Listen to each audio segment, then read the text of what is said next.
Hello and welcome to another edition of Pulp Picks. My name is Patrick. I'm Fritz. And we're here to give you this week's reading recommendations on New Comic Book Day. Mm-hmm. And we've got some new books. We've got some returning books. That's kind of the theme that we run with regularly here. But we're still energetic and ready to go because we haven't had copious amounts of turkey yet. Yes. So let's do that before we get too groggy from turkey consumption. So my pick this week is Justice League Unlimited issue 1. So obviously you've been reading comics for the last couple of years. Like Justice League has been kind of like on the down low. They had a whole thing where it's just like, we'll let the Titans be in charge for a bit.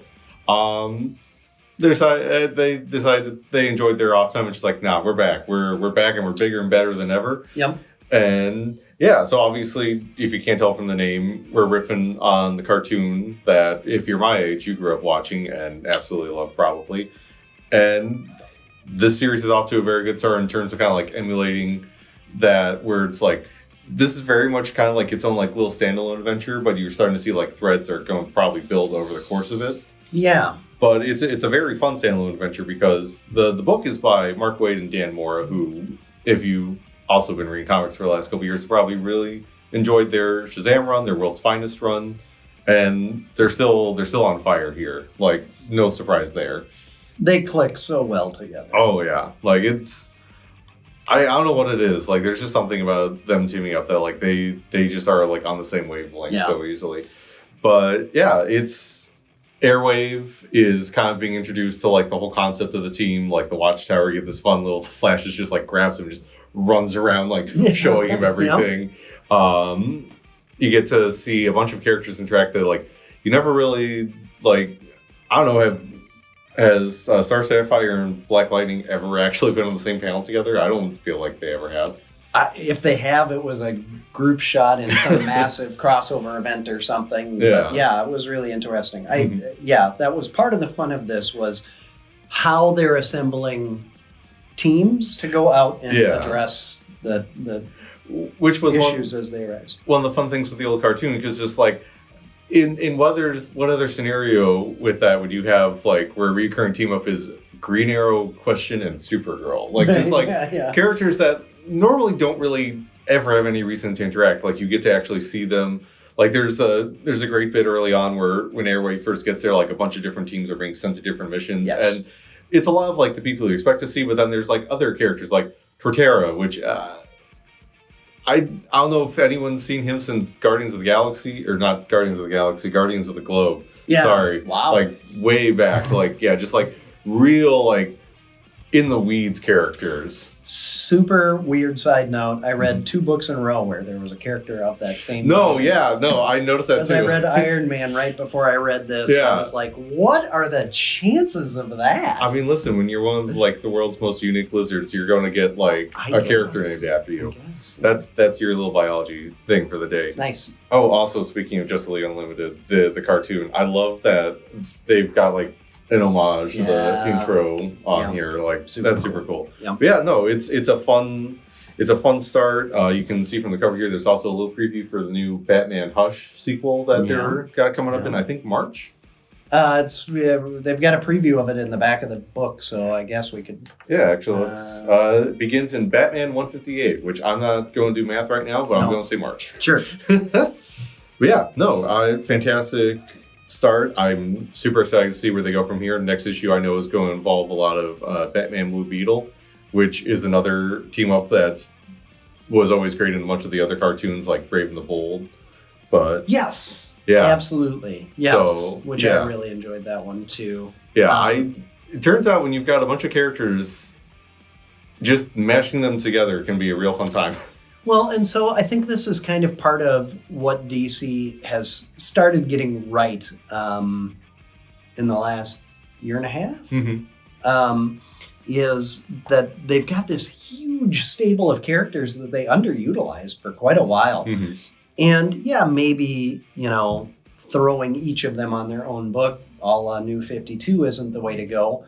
But if you have books like Justice League Unlimited, where you can bring out some of these characters and have them interact with some higher profile characters that'll sell the book, you can get kind of the best of both worlds. And DC does well when they do that. Like, I I don't know, just I almost feel like you need to make like your fantasy team list of just like what characters you want to show up and just like wait to see until it happens. Yeah. Like Yeah.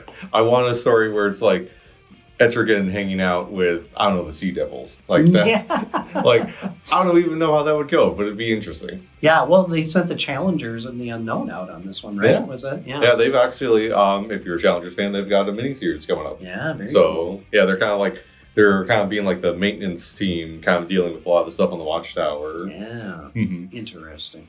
Very cool. Yeah, I enjoyed it. I knew I was going to. It's Wade and Mora. Yeah. It's gorgeous. Mhm. It's, it moved right. And you kind of mentioned this right before we started the video. There was no pomp and circumstance at the beginning of this. It's hit the ground running, literally flash, taking Airwave around Yeah. the No. tower, as you said.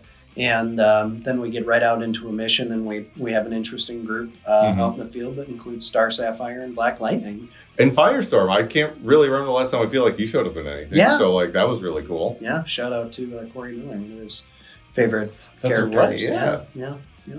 So, very cool. Say what you will about the man. He does have good taste in DC characters. Sure. Was that convincing? Sure. All right, well, speaking of great taste, Mhm. I'm going to go with a recurring book here, and I chose Void Rivals number 14. So this is the book that Kirkman is writing in his Energon universe that he acquired for Skybound at Image, and this is the book that launched the whole universe. And it started with a crossover with Transformers, kind of moved away from that for a little while still bouncing around in. So the ring is out somewhere in the vicinity of Cybertron, although the two different civilizations that inhabit the two different parts of the ring don't know about Cybertron, or at least the general populace doesn't. Yeah. So now we're getting members of the Cobra Law Society are en route. Something weird happened there. Yeah. And we also had another Transformer show up in a ship. Yeah. And I don't know if it's giving it away. I know that the previews for the next issue are all that character on the cover. Yeah. So anyway, basically, we're trying to figure out what is this deep, dark secret that the two ruling classes of these warring societies that are keeping secrets from their populations. Yeah. What is the secret that they're trying to keep, and why? And it seems like if a certain set of events happens, something transformative will occur. Yeah, and the interesting thing with that is like, well, simultaneously it seems like that like heads of the two groups are like in on with each other, but they also seem to be aware of like possibly different facets of it, because like one's got this whole thing going on with this religion related to it. The other one is like, oh yeah, this thing's going to like show up, and it's just like, that's a different thing from that. So like, are they related? Yeah, like, and can both of those things be true at the same time? Yeah. And yeah, so it certainly seems to be tied to a Transformer. Yeah. And so the whole basis of this, that would be the obvious answer, but then how does that all tie in? So another Transformer showing up in this issue is not a huge surprise, but it's going to be interesting to see where it goes. And we haven't left any threads out there untended. Yeah. So there's a whole bunch of different groups coming together here, and also more Handroids. Yes, the new Handroid in this one, which was interesting. Yeah. Blue Handroid, yeah. It's just been really good. And I've enjoyed every aspect of this book. I'm glad that the creative team has been together this entire time, which is kind of Kirkman's MO. I mean, every once in a while he'll change up an artist early on, but he tends to work with the same artist for long periods of time. And I really like that consistency. But the ride has been fun. I'm getting excited about finding out what the big end goal is here. This very much feels like a big calm before the storm issue, because like every kind of like factor is starting to converge on the ring. Yeah. Like all with very different like reasons for being there. And it'll be interesting to see like how these characters then start playing off each other, because like a lot of them have a lot of reason to hate each other one. Yeah, exactly. Like, it's not going to be good when some of these parties meet. No. Which, I mean, it will be good. It'll make for a great story for us. For anyone on the pages, it's probably going to be a bad time. Yeah. If there's a never-ending story thing going on here, I feel bad for those characters. So anyway, on to our next book, and so the consensus book, we didn't pick number 1, but the reason we didn't pick number 1 is it was on one of our off weeks, right? Yeah. So. But here we go. So it's kind of, technically there's 3 things here. So we've got our second printings of Absolute Wonder Woman issue 1. We've got the noir version, much as we did with Batman. And then also this week, hey, issue 2 is also out. Yay! So if you're sad you weren't able to get on the ground floor, got you covered. We got plenty of stuff here for you now. But also make sure you come in and get a copy of issue 2, because I doubt these are going to stay around for long. I have really enjoyed a number of Kelly Thompson's recent endeavors. This was so good. So it's hard for me to pick now which absolute title I'm liking the most, and even which alternate reality book, whether it's Marvel or DC, because Ultimate Spider-Man has been so good. Ultimate Batman really blew me away. I was on the fence on to whether or not I was even excited for it. It was so well done. I really enjoyed Absolute Superman. I thought that was better than I expected also. It's really good.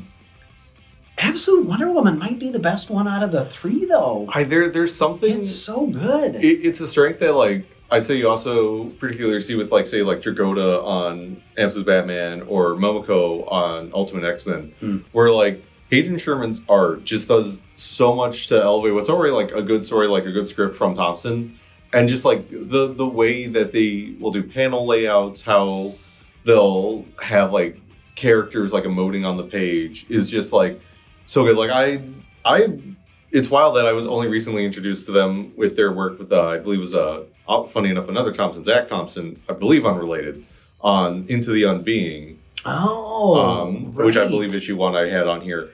And then almost immediately after, they're just like, oh, they're also doing this book. And then they're going to be doing a new like Batman book coming up, I think, next month. Like, just like they're everywhere. And I'm super happy to see it because, man, their art is good. Like, it's gorgeous. So the whole, and I read them back to back because Absolute Wonder Woman sold out so fast. I didn't even get a chance to, that's just kind of the way it's going with the hot books right now.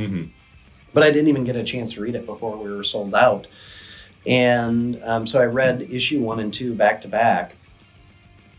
And so I guess we throw out the premise, right? So the premise is Diana is still an Amazon. But she might be the last of them. Might be the last of them. Apparently the Amazons done messed up and are having, they had to do some sort of task, and when that task was done, they were being banished to somewhere by Zeus, right? Yeah. And so Apollo shows up in hell, where Circe's hanging out, and gives baby Diana to Circe and says, you can never say the word Amazon. And that's the setting, right? That all happens right away, so no spoilers. Yeah, it's literally that's like the setup. Like the 3rd page is that. So the solicits were, she's a princess of hell. And I was like, oh, okay, well, that's an interesting take. So she's not going to be in Amazon. No, she is. She just she was raised in hell by Circe.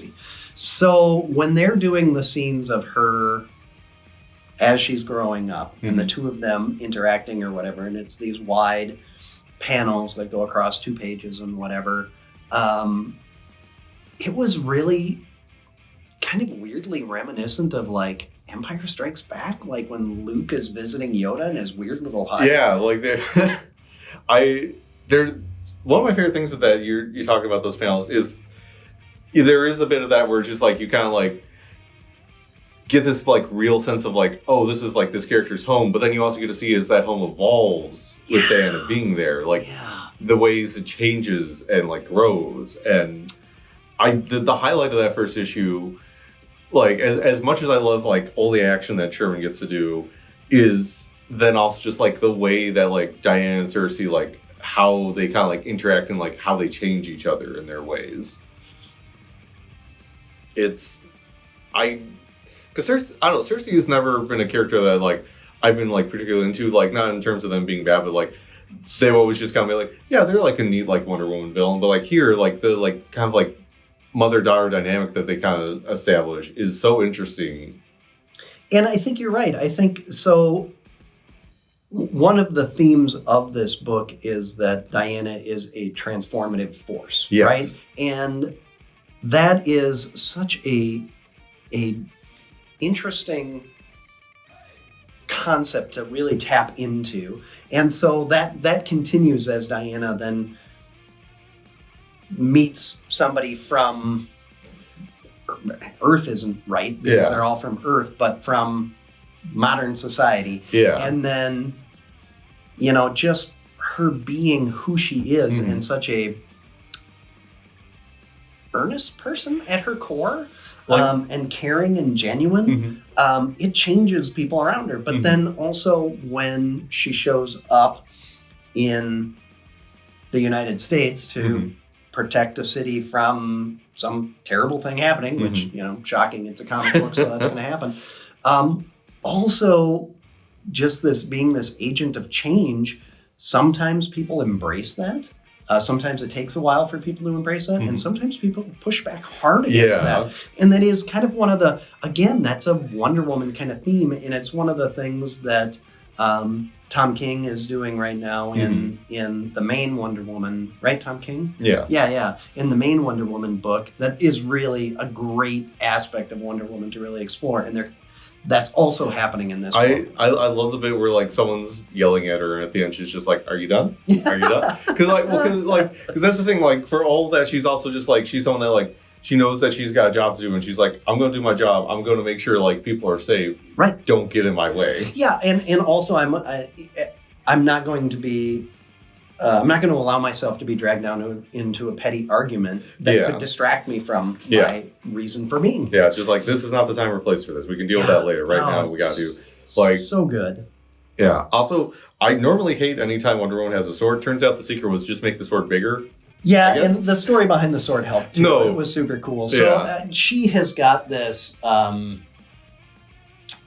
cadre of weapons and tools at her disposal that are awesome. Yeah. Super cool. Also, she's got a Pegasus. Yeah. She's got the Pegasus. The Pegasus. Yeah. Yes, makes a whole point to that. Yeah. Like all the attention to detail, and it's not a surprise because, as I said, I really like Kelly Thompson's work, especially recently.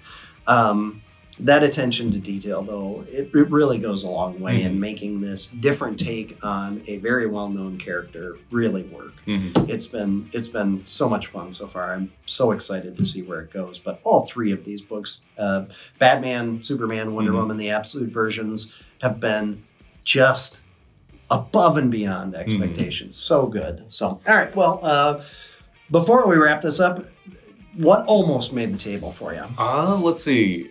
Johnny Quest and Ultra Mega were both really good. Yeah, quick note on the Johnny Quest stuff. I don't know what is going on with the distributor of Dynamites. Like, in general, some of those third or fourth tier publishers, not on quality, just on volume. Yeah. It's not showing up when they're saying it's supposed to show up, and they're, I don't know. Yeah, so communication's been weird. So if you've been late on receiving some issues, just know that distribution for it right now is kind of weird. Yeah, and like if you ever do have a concern about like a book, don't be afraid to ask, because we can always like look up, see like, oh, it just got delayed, or like something happened with the system. Like, never be afraid to ask like, hey, what's happening? Yeah, because a lot of that stuff that was slated to come out the same week as Johnny Quest was late, but Johnny Quest was supposed to be with it, so it ended up being 2 weeks late, and I don't know what was going on with it. It was weird. But we always love to make sure that people are getting what they're supposed to be getting, so always make sure that if you have to, talk to us about that. Yeah, for sure. I'm interested in this new Iron Man volume. I think it's got some real potential. It's not off to the quick start that either of these two DC books are, but it's got some real potential. Love the new armor. Yeah, the new armor. So I think that's one of the things that the new artist on it is really doing well, is the armor on there. Uncanny continues to be good. Amazing Spider-Man. the new creative team is doing a better job. We'll see where they go with it, but it's readable again. So yeah, and it's no surprise to anybody who watches the videos regularly that at the end of the last run, I lost patience in. But not everything's great. And that's the thing. Like sometimes you read a book and there's a reason we don't have everything up here. Like not everything and that's not even ever saying oh, this thing is bad. It's just sometimes a book doesn't click for someone. Well, and we're not the be all end all of comic criticism either. Not every book is written for us, and everybody to each their own. So yeah, absolutely. All right, so we teased in the video last week that we've got a massive Black Friday sale. So on social media a couple days ago, I dropped what the deals are going to be, and for comic book aficionados in particular, there's a few things. One, our dollar section is going to be discounted more heavily than it ever has before. It's 75% off the dollar book. So books for a quarter. We have been... It's like when you were young. I know, right? We've been setting aside boxes because we fully anticipate that people are going to load up boxes worth of comic books. We also have regular back issues are 25% off, and then wall books are going to be 10% off. So I think the delineation there was $25. So under $25 is 25% off, and over $25 is 10% off. So we're going to have amazing deals. Action figures is, I guess, a little bit of a crossover point. It's going to be buy one, get one half off on all action figures. That's the repack and the new stuff. So there's going to be some incredible deals. We've got deals on Magic and Dungeons and Dragons stuff. Well, I should say role-playing stuff. Yeah. Don't want to get in trouble. The Hasbro police will show up and throw me in the clink. So in graphic novels and manga and all kinds of deals throughout the store. It's going to be amazing, and it's running Black Friday weekend, so Friday the 29th through Sunday, December 1st, we'll be running that sale. So get down here, drive, fly, run, bike, whatever you got to do to get to the store. It looks like it's going to be very cold, but no white stuff flying around, so it should be a great weekend for staying in the store for a few hours and finding some really great deals. So also, there's a place right across the street where you can get coffee and cocoa. So, right. So when you start feeling a little droopy and your energy's starting to lag after digging through box after box after box, you can go caffeinate and jump right back in and find more stuff to buy. So tomorrow's Thanksgiving. Maybe burying the lead by saying that because it's also your birthday tomorrow. Yay! So happy early birthday, Fritz. What's my present? You can have the day off. Just what I always wanted.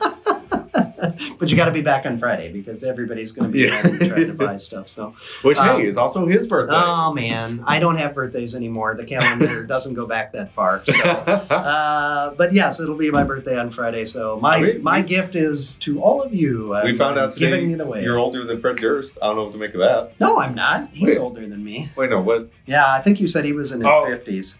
Oh no, you're right. You're right. I mixed the numbers up there. Yes, you're younger than Fred Durst. Yep. Yeah. Now, there's all kinds of jokes about the name of the band that he played for. I'm not going to go into. We'll be back next week. Hopefully, we see you in the meantime at the Black Friday sale.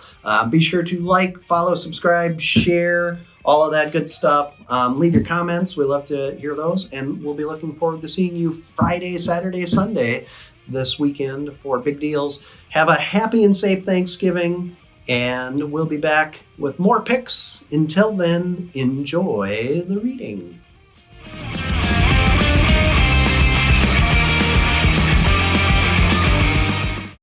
I guess I'm an old man.